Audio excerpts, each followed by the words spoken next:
Hello all, I'm Sindhu. I'm a mom blogger and this is my daughter Ganvi. She's 3 years old. Technically, we have to join her in nursery this June, but because of this lockdown, we are stuck at home.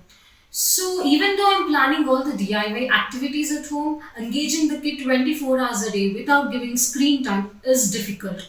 So while I was searching on the internet, I stumbled on this Flinto kit and we bought one to home.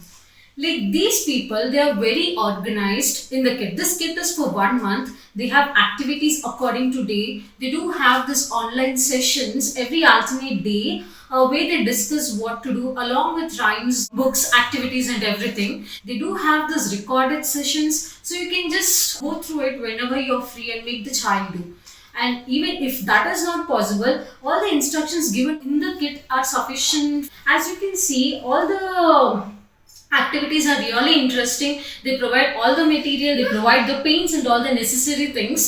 So you don't really have to go out and get everything. The kit has everything. So for us, it's working out pretty fine. We use this for 20 days and I'm really happy that she's playing independently. So this Flinto kit is a blessing in disguise during the tough times. I strongly recommend this.